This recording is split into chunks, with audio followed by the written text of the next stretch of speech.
ഈ വീഡിയോയിൽ വളരെ ഇമ്പോർട്ടൻ്റ് ആയിട്ടുള്ള കുറച്ച് കീ ഡെവലപ്മെൻറ്റ്സ് ആണ് നമ്മൾ നോക്കുന്നത്. ഇപ്പം അമേരിക്കയുടെ ജി എഞ്ചിൻ കമ്പനി, ആ കമ്പനി ഇന്ത്യക്ക് എക്സ്പ്ലനേഷൻ കൊടുത്തിരിക്കുകയാണ്. എന്താണ് എക്സ്പ്ലനേഷൻ എന്ന് പറഞ്ഞാൽ, ഇന്ത്യയുടെ മീഡിയ ജി എഞ്ചിൻ കമ്പനിയെ തെറ്റായ രീതിയിൽ വ്യാഖ്യാനിക്കുകയാണ്. പ്രത്യേകിച്ച് ഇന്ത്യക്ക് മാത്രമല്ല, ജി കമ്പനിയുമായിട്ട് കോൺട്രാക്റ്റ് വെച്ചിരിക്കുന്ന ആഗോളതരത്തിലുള്ള പല എയർക്രാഫ്റ്റ് കമ്പനികൾക്കും ഇതേ പ്രശ്നം നേരിടുന്നുണ്ട്. ഇന്ത്യക്ക് മാത്രമായിട്ട് ഞങ്ങൾ ഒരു രീതിയിലുള്ള വിവേചനവും ഞങ്ങൾ കീപ്പ് ചെയ്യുന്നില്ല, അങ്ങനെയുള്ളൊരു എക്സ്പ്ലനേഷനാണ് കൊടുത്തിരിക്കുന്നത്. പക്ഷെ അതൊന്നും നമ്മളെ ബാധിക്കുന്ന വിഷയങ്ങളല്ല. ഇന്ത്യ എന്ന് പറയുന്നത് 147 കോടി ജനങ്ങളുള്ള ഒരു രാജ്യമാണ്. നമ്മളുടെ എയർഫോഴ്സിൻ്റെ ആ ഒരു എയർ സുപ്പീരിയോറിറ്റി, സെക്യൂരിറ്റി, നമ്മളുടെ ജനങ്ങളുടെ പ്രൊട്ടക്ഷൻ, ഇത് ഉറപ്പുവരുത്തേണ്ടത് നമ്മളുടെ ചുമതലയാണ്. സോ നമ്മൾ എഗ്രിമെൻറ്റ് ചെയ്ത വർഷം അത് നമ്മൾ നോക്കണം. നമ്മൾ കുറേ കാലം കൊണ്ട് ഈ ജി എഞ്ചിന് വേണ്ടി വെയിറ്റ് ചെയ്തിരിക്കുകയാണ്. അവർ ഇത്തരത്തിലുള്ള സിമ്പിളായിട്ടുള്ള എക്സ്പ്ലനേഷനൊക്കെ തന്നിട്ട് പോകുന്ന ഒരു രീതിയാണ് നമുക്ക് കാണാൻ കഴിയുന്നത്. ഇതുവരെ അവർ എത്ര കാലം കൊണ്ട് ബാക്കിയുള്ള എഞ്ചിൻ തന്ന് പൂർത്തിയാക്കും എന്നുള്ള ആ ഒരു സ്റ്റേറ്റ്മെൻ്റ് ഒന്നും പറയുന്നില്ല. നേരെ മറിച്ച് അവർക്കെതിരെ പോകുന്ന ബ്ലെയിം, അലിഗേഷൻസ് എന്നൊക്കെയാണ് അവരിതിനെ വളച്ചൊടിക്കാൻ ശ്രമിക്കുന്നത്. ഇത് അലിഗേഷൻ ഒന്നുമല്ല, ശരിക്കും പറഞ്ഞാൽ പ്രാക്ടിക്കലി നടന്ന വിഷയമാണ്. ജി കമ്പനി എഞ്ചിൻ തരുന്നില്ല, ഡിലേയ്ഡ് ആണ്. ഇപ്പം വില കൂട്ടി ചോദിക്കുന്നുമുണ്ട്. എന്നാൽ ഈ കൂടിയ വില കൊടുത്താൽ ഉടനെ സപ്ലൈ ചെയ്യുമോ? അതുമില്ല. ഓക്കെ, നമ്മളിപ്പോൾ അവർ പറയുന്ന വിലയ്ക്ക് ഓക്കെ 200 കോടി ഒരു എഞ്ചിന് എന്ന് പറഞ്ഞിട്ട് നമ്മൾ ഓക്കെ എന്ന് പറഞ്ഞ് തംസപ്പ് കാണിച്ചു കഴിഞ്ഞാൽ നാളെ തന്നെ എഞ്ചിൻ കിട്ടുമോ? അതുമില്ല. ഇനി ഒരു 6-7 മാസം അല്ലെങ്കിൽ ഒരു 1.5-2 വർഷം ഇങ്ങനെ വലിച്ചഴിച്ച് കൊണ്ടുപോയിട്ട് അപ്പോൾ വീണ്ടും അടുത്ത പ്രൈസ് ഇടുമായിരിക്കും. ഇങ്ങനെ ഒരു ഡെവലപ്മെൻറ്റ് ആവശ്യത്തിൽ ഉണ്ടായിട്ടുണ്ട്. പക്ഷേ ഇത് ഇന്ത്യ ശരിക്കും അതേപടി ഉൾക്കൊള്ളാൻ തയ്യാറല്ല എന്നുള്ളതാണ്. റോൾസ് റോയ്സ് അതേപോലെ സഫ്രാൻ എന്ന് പറഞ്ഞ കമ്പനികളുമായിട്ട് ഇന്ത്യ ചർച്ച നടത്തിക്കൊണ്ടിരിക്കുകയാണ്. ഇന്ത്യ നൈസിന് റഷ്യയുടെ ഒരു റഡാർ സിസ്റ്റം ഇന്ത്യക്കുള്ളിൽ ഇൻ്റഗ്രേറ്റ് ചെയ്തിരിക്കുകയാണ്. നെബോ UM റഡാറാണ് ഇൻ്റഗ്രേറ്റ് ചെയ്തിരിക്കുന്നത്. ഇത് റഷ്യയിൽ നിന്നും പുതുതായിട്ട് ഇപ്പോൾ കൊണ്ടുവന്നതാണ്. യുദ്ധം നടന്നുകൊണ്ടിരിക്കുന്ന സാഹചര്യത്തിൽ തന്നെ ഇന്ത്യ നൈസിന് ബാക്ക് ചാനലിലൂടെ വർക്ക് ചെയ്ത് ഈ റഡാർ സിസ്റ്റം ഇന്ത്യക്കുള്ളിൽ ഇപ്പോൾ കൊണ്ടുവന്നിട്ടുണ്ട്. ഇതിൻ്റെ പ്രത്യേകത എന്ന് പറഞ്ഞാൽ 600 കിലോമീറ്റർ പരിധിയിൽ ഉള്ളിൽ വരുന്ന സ്റ്റെൽത്ത് കണ്ടെത്താൻ കഴിയും എന്നുള്ളതാണ്. സ്റ്റെൽത്ത് ജെറ്റുകളൊക്കെ ഇതിൽ കടന്നു വന്നു കഴിഞ്ഞാൽ നമുക്ക് ഇത് വെച്ചിട്ട് മോണിറ്റർ ചെയ്യാൻ പറ്റും. ഈ റഡാർ കോർഡിനേറ്റ്സിൽ അതിനെ നമുക്ക് കണ്ടെത്താൻ കഴിയും. ഇത്തരത്തിൽ ഇന്ത്യ രഹസ്യമായിട്ട് പല കാര്യങ്ങളും ചെയ്യുന്നുണ്ട്.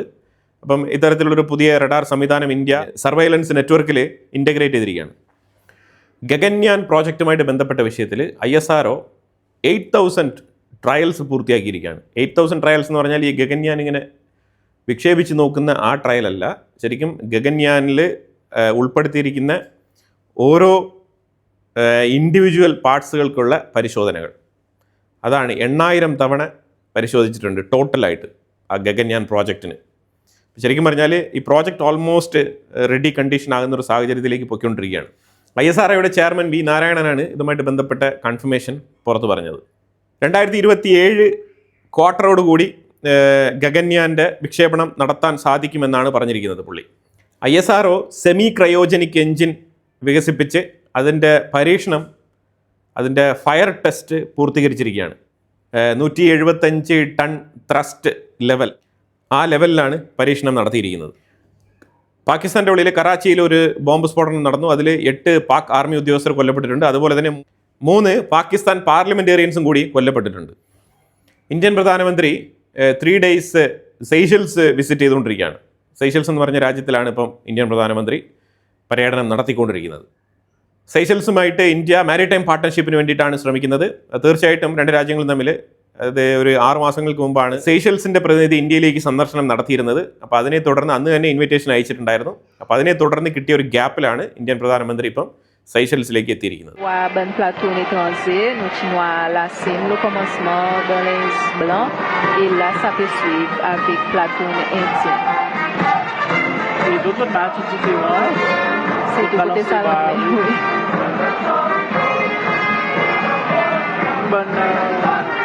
La posizione balance la droite. Il est nous peut-être bonne platonnet, zot zami de la main droite et zot nous capable balance, c'est ça. Balance de la main gauche. Et là nous un premier ministre Narendra Modi qui débute. Il aussi informe salutation pour bonne officier militaire. Et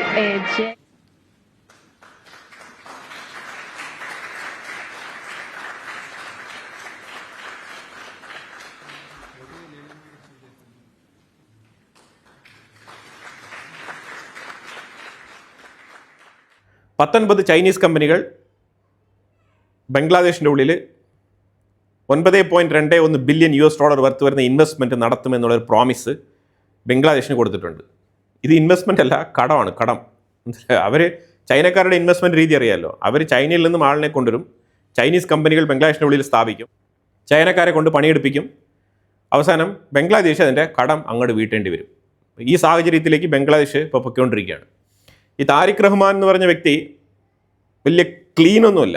പുള്ളിക്കാരൻ ഇതിന് മുമ്പ് തന്നെ ബംഗ്ലാദേശിൻ്റെ സ്വത്തുക്കൾ മൊത്തം കൊള്ളയടിച്ചുകൊണ്ട് UK യിലും അമേരിക്കയിലൊക്കെ സ്വത്തുവകകളൊക്കെ വാങ്ങിച്ചു കൂട്ടി വെച്ചിരിക്കുന്ന വ്യക്തിയാണ്. പണ്ടത്തെ കാലിദാസിയ എന്ന് പറഞ്ഞ ആ BNP പാർട്ടിയുടെ നേതാവിൻ്റെ മകനാണ് ഈ താരിഖ് റഹ്മാൻ. വേറെ ചോയ്സ് ഇല്ലാത്തതുകൊണ്ട് ബംഗ്ലാദേശ് ഈ താരിഖ് റഹ്മാനെ ഇപ്പം രംഗത്ത് ഇറക്കിയതാണ്. കാരണം വേറെ മാർഗ്ഗമില്ല, പുള്ളി കറപ്റ്റഡാണ്. അപ്പോൾ അത്തരത്തിലിപ്പം ചൈനയിൽ നിന്നും പൈസ ഉണ്ടാക്കാൻ വേണ്ടിയിട്ട് ഇപ്പോൾ ബംഗ്ലാദേശിൻ്റെ പ്രൈം മിനിസ്റ്റർ ആവാൻ കിട്ടിയ ഒരു അവസരം അത് നന്നായിട്ട് മുതലാക്കുകയും അതിലൂടെ ചൈനയിൽ നിന്നും എത്ര ബില്യൺ കിട്ടുന്നുണ്ടോ അത് വാങ്ങിച്ചെടുത്ത് നീറ്റായിട്ട് പുട്ടടിച്ചിട്ട് പോകാനുള്ള ഏർപ്പാടാണ്. അപ്പോൾ എന്നാലും നടക്കട്ടെ, കാത്തിരുന്ന് കാണാം. ബംഗ്ലാദേശ് അടുത്ത ഡിസാസ്റ്ററിലേക്ക് പോവാണ്. ചൈനീസ് ഡെറ്റ് ട്രാപ്പിലേക്ക് വഴുതി വീണുകൊണ്ടിരിക്കുകയാണ്. ട്രംപ് പറഞ്ഞിരിക്കുന്നത് അമേരിക്ക ഇറാൻ്റെ ഡ്രോൺ സ്റ്റോക്ക് പൈൽസും അതേപോലെ ബോർഡർ ഏരിയയിലുള്ള റഡാർ സിസ്റ്റംസ്, അതുപോലെ ബോട്ടുകൾ, ഇത്തരത്തിലുള്ള ഡിഫൻസ് ഇൻഫ്രാസ്ട്രക്ചറിനെ ഞങ്ങൾ അറ്റാക്ക് ചെയ്തിട്ടുണ്ട് എന്നുള്ളൊരു കൺഫർമേഷനാണ് ട്രംപ് പോസ്റ്റിലൂടെ അറിയിച്ചിരിക്കുന്നത്. ഇറാൻ ആണെന്നുണ്ടെങ്കിൽ ഹോർമോസിലൂടെ സഞ്ചരിക്കുന്ന കപ്പലുകൾക്ക് ഇറാൻ്റെ ഇൻഷുറൻസ് പോളിസി ഇംപ്ലിമെൻറ്റ് ചെയ്യുമെന്ന് നിർബന്ധം പിടിച്ചുകൊണ്ടിരിക്കുന്ന ഒരു സാഹചര്യമാണ്. പക്ഷേ അമേരിക്ക ഇതിനെ തികച്ചും എതിർക്കുന്നുണ്ട്. അപ്പോൾ അങ്ങോട്ടും ഇങ്ങോട്ടും ഇതുവരെ ഒരു ധാരണയിൽ എത്തിയിട്ടില്ല. ഇവിടെയൊക്കെ ഒരുപാട് പ്രശ്നങ്ങളുള്ള ഏരിയകളാണ്. ഈ പ്രശ്നങ്ങളുള്ള ഏരിയയിൽ ഒരു തരത്തിലുള്ള ചർച്ചകളോ അല്ലെങ്കിൽ ഇതുമായിട്ട് ബന്ധപ്പെട്ട വിഷയത്തിൽ ദീർഘമായിട്ടുള്ള ഡിസിഷൻസോ എടുക്കാതെയാണ് അമേരിക്കയും ഇറാനും ഒരു MOUയിൽ സൈൻ ചെയ്തിട്ട് അങ്ങോട്ടും ഇങ്ങോട്ടും ആക്രമണങ്ങൾ നടത്തിക്കൊണ്ടിരിക്കുന്നത്. ഇപ്പോൾ ഈ MOUയിൽ എന്തിനാണ് സൈൻ ചെയ്തത് ആർക്കും അറിയത്തില്ല. JD വാൻസിനും അസീം മുനീറിനും മാത്രമേ അറിയാവൂ ഇതെന്തുകൊണ്ട് MOUയിൽ സൈൻ ചെയ്തു എന്നുള്ളത്. ഇന്ത്യൻ എയർഫോഴ്സ് ഇപ്പം ഫ്രാൻസിൻ്റെ അടുത്ത് ഡിമാൻഡ് ചെയ്തുകൊണ്ടിരിക്കുന്നത് 60%, 40 to 60% ഇന്ത്യയിൽ ഉൽപ്പാദിപ്പിച്ച സ്പെയർ പാർട്സുകൾ റഫേലിൽ ഉപയോഗിക്കണമെന്നാണ് എഗ്രിമെൻറ്റിൽ പ്രപ്പോസ് ചെയ്തിരിക്കുന്നത്. ഇത് പ്രാഥമികമായിട്ട് ഇന്ത്യ ഫ്രാൻസുമായിട്ട് വെച്ച ഡീലിൽ ഇത് മെൻഷൻ ചെയ്തിട്ടുണ്ട്. ഇത് റഫേൽ ഫൈറ്റർ ജെറ്റ് പ്രൊഡ്യൂസ് ചെയ്യുന്ന കമ്പനി ഇതുമായിട്ട് ബന്ധപ്പെട്ട് ഉറപ്പൊന്നും പറഞ്ഞിട്ടില്ല ഇതുവരെ കമ്പനി. പക്ഷേ ഗവൺമെൻറ് ടു ഗവൺമെൻറ് റിലേഷൻഷിപ്പിൽ ഈ വിഷയം പറഞ്ഞിട്ടുണ്ട്. ഇന്ത്യൻ ഗവൺമെൻറ്റിന് ഫ്രാൻസിൻ്റെ ഗവൺമെൻറ് ഉറപ്പ് നൽകിയിട്ടുണ്ട്. അപ്പോൾ തീർച്ചയായിട്ടും റഫേൽ കമ്പനി ഇന്ത്യയുടെ സ്പെയർ പാർട്സുകൾ ഉപയോഗിച്ചേ പറ്റൂ. അതാണ് ഈ ഒരു എഗ്രിമെൻറ്റ്. അപ്പോൾ ആ വിഷയം ഇന്ത്യ ഒന്നുകൂടി ഫ്രാൻസിൻ്റെ അടുത്ത് ആവർത്തിച്ച് ആവശ്യപ്പെട്ടിരിക്കുകയാണ്. മാർക്കോ റൂബിയോ ഇന്ത്യയും അമേരിക്കയും തമ്മിൽ ബന്ധം ശക്തിപ്പെടുത്താൻ വേണ്ടിയിട്ട് ശക്തമായ രീതിയിൽ ട്രംപ് അഡ്മിനിസ്ട്രേഷനിൽ ഒരു ഇൻഫ്ലുവൻസറായിട്ട് മാറുന്നുണ്ട് എന്നുള്ള തരത്തിൽ വാർത്തകൾ വരുന്നുണ്ട്. മാർക്കോ റൂബിയോ ഇന്ത്യയുമായിട്ട് അമേരിക്ക ചേർന്ന് പ്രവർത്തിക്കണം എന്നാണ് റൂബിയോയുടെ താല്പര്യം. JD വാൻസ് പാകിസ്ഥാൻ ലോബിയുടെ പോക്കറ്റിൽ വീണപ്പോൾ മാർക്കോ റൂബിയോ അതിൻ്റെ എതിർച്ചേരി എന്നുള്ള നിലയിൽ ഇന്ത്യയുടെ ബന്ധം അമേരിക്കയുമായിട്ട് ഊട്ടിയുറപ്പിക്കാൻ വേണ്ടിയിട്ടുള്ള ശ്രമത്തിലാണ്. അതൊരു റൈറ്റ് പാത്തായിട്ടാണ് എനിക്ക് മനസ്സിലാക്കാൻ പറ്റുന്നത്. മാർക്കോ റൂബിയോ റിപ്പബ്ലിക്കൻ കാൻഡിഡേറ്റ് ആയിട്ട് അടുത്ത ഇലക്ഷനിൽ സെലക്ട് ചെയ്യപ്പെടുന്നുവെങ്കിൽ പുള്ളിക്കതൊരു പോസിറ്റീവ് പോയിൻ്റായിട്ട് മാറും ഈ ഇന്ത്യയെ അനുകൂലിക്കുന്ന ഒരു നിലപാട്. ചൈന ഇപ്പം ബംഗ്ലാദേശിൻ്റെ സ്പോക്സ് പേഴ്സണായിട്ട് മാറിയിരിക്കുകയാണ്. ചൈനീസ് ഫോറിൻ റെപ്രസെൻറ്റേറ്റീവ് ബംഗ്ലാദേശിന് വേണ്ടിയിട്ട്, അതായത് ടീസ്റ്റ എന്ന് പറഞ്ഞ ചൈനയും ബംഗ്ലാദേശും തമ്മിലുള്ള ആ ഒരു എഗ്രിമെൻറ്റ്, ആ ഒരു ടീസ്റ്റ റിവർ അതുമായിട്ട് ബന്ധപ്പെട്ട ഒരു എഗ്രിമെൻ്റാണ്. അപ്പോൾ ഈ ടീസ്റ്റ റിവർ പ്രോജക്റ്റിൽ ചൈന പാർട്ടിസിപ്പേറ്റ് ചെയ്യുന്നുണ്ട്. അപ്പോൾ ഈ ടീസ്റ്റ റിവർ പ്രോജക്റ്റ് ഈ ബംഗ്ലാദേശും ചൈനയും തമ്മിൽ നടത്തുന്ന ഈ ടീസ്റ്റ റിവർ പ്രോജക്റ്റ് ഇന്ത്യയെ ടാർഗറ്റ് ചെയ്യുന്നില്ല എന്നാണ് ചൈന ആവർത്തിച്ച് പറയുന്നത്. ചൈന ഇപ്പോൾ ഇത് ഇന്ത്യയെ ബാധിക്കുമെന്നോ ബാധിക്കില്ല എന്നോ പറയേണ്ട ഒരു ആവശ്യമില്ല. കാരണം ബംഗ്ലാദേശ് എന്ന് പറഞ്ഞ രാജ്യം തന്നെ ഇന്ത്യയുടെ കക്ഷത്തിൻ്റെ അടിയിലാണ് കിടക്കുന്നത്. അപ്പോൾ പിന്നെ അവിടെ ചൈനയുടെ ഇൻഫ്ലുവൻസ് തീർച്ചയായിട്ടും ഇന്ത്യയെ ബാധിക്കും, അതിൽ യാതൊരു മാറ്റമില്ല. ഇന്ത്യക്ക് അതിൽ ഡിഫറൻസ് ഓഫ് ഒപ്പീനിയൻ ഉണ്ട്.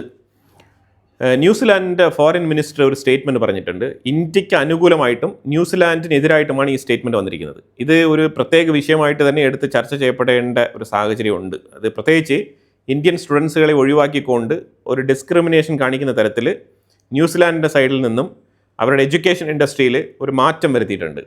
ആ എഡ്യൂക്കേഷൻ ഇൻഡസ്ട്രിയിൽ മാറ്റം വരുത്തിയത് കൊണ്ട് തന്നെ ഇന്ത്യൻ സ്റ്റുഡൻസുകളെ കൂടുതൽ വെൽക്കം ചെയ്യാത്ത തരത്തിലുള്ള, ഇന്ത്യൻ സ്റ്റുഡൻസിന് പ്രാധാന്യം കൊടുക്കാത്ത രീതിയിലുള്ള, അതായത് അഡ്മിഷന് പോലും ഈ ഒരു വിവേചനം അവിടെ ന്യൂസിലാൻഡ് കാണിക്കുന്നുണ്ട് എന്നുള്ള ഒരു തുറന്നു പറച്ചൽ, അതാണ് ന്യൂസിലാൻഡിൻ്റെ ഫോറിൻ മിനിസ്റ്റർ നടത്തിയിരിക്കുന്നത്. ശരിക്കും ഇത് ഇന്ത്യയും ന്യൂസിലാൻഡും തമ്മിലുള്ള റിലേഷൻഷിപ്പിനെ വരെ ബാധിച്ചേക്കാം എന്നുള്ളൊരു മുന്നറിയിപ്പ് ന്യൂസിലാൻഡിൻ്റെ ഫോറിൻ മിനിസ്റ്റർ ന്യൂസിലാൻഡ് ഗവൺമെൻറ്റിനോട് പറഞ്ഞിട്ടുണ്ട്. അതായത് ഇന്ത്യൻ സ്റ്റുഡൻസിന് മാത്രം ഇമിഗ്രേഷൻ റൂൾ സ്ട്രിക്റ്റ് ആക്കുന്നതിലാണ് ഈ ഒരു വിവേചനം ഉണ്ടാകുന്നതായിട്ട് പുള്ളിക്കാരൻ ചൂണ്ടിക്കാണിക്കുന്നുണ്ട്. ഇത് ആ രാജ്യത്തിലേക്ക് കടക്കുന്നതുമായിട്ട് ബന്ധപ്പെട്ട ഇമിഗ്രേഷൻ പോളിസി ഇന്ത്യക്കാർക്ക് പ്രത്യേകിച്ച് സ്ട്രിക്റ്റ് പോളിസി അവതരിപ്പിക്കപ്പെട്ടിട്ടുണ്ട് ന്യൂസിലാൻഡിൽ. അടുത്ത് ഛത്തീസ്ഗഡ് എന്ന് പറഞ്ഞ ആ ഒരു സ്റ്റേറ്റിൽ നിന്നും പോകുന്ന ആൾക്കാർക്കെതിരെ US സാങ്ഷൻസ് ഏർപ്പാടാക്കിയിട്ടുണ്ട്. എന്തുകൊണ്ടാണെന്ന് പറഞ്ഞാൽ സുഡാനുമായിട്ട് ഇവർക്ക് ബന്ധമുണ്ടെന്നുള്ള ഒരു അലിഗേഷനാണ് ഉന്നയിച്ചിരിക്കുന്നത്. പ്രത്യേകിച്ച് സുഡാനിൽ പ്രവർത്തിക്കുന്ന ചില കോൺഫ്ലിക്റ്റ് നെറ്റ്വർക്കുമായിട്ട് ഇവർക്ക് ബന്ധമുണ്ട് എന്നാണ് പറയുന്നത്. അപ്പോൾ എന്തായാലും ഈ വിഷയവും സെപ്പറേറ്റ് ആയിട്ട് നമ്മൾ ഒന്ന് സ്റ്റഡി ചെയ്യേണ്ട വിഷയമാണ്. സുഡാനിലുള്ള കോൺഫ്ലിക്റ്റ് ഗ്രൂപ്പുമായിട്ട് ഛത്തീസ്ഗഡ് എന്ന് പറഞ്ഞ ഇന്ത്യൻ സ്റ്റേറ്റിനുള്ള ബന്ധം അത് നമ്മൾ കുറച്ച് ഡീപ്പായിട്ട് പഠനം നടത്തേണ്ടതുണ്ട്. അപ്പോൾ എല്ലാം തന്നെ വളരെ ഇമ്പോർട്ടൻ്റ് ആയിട്ടുള്ള വാർത്തകളാണ്. ഇതിനെക്കുറിച്ചുള്ള അഭിപ്രായങ്ങൾ കമൻറ്റ് ബോക്സിൽ രേഖപ്പെടുത്തുക. കൂടുതൽ വാർത്തകളുമായിട്ട് അടുത്ത വീഡിയോയിൽ വരാം. Thank you so much.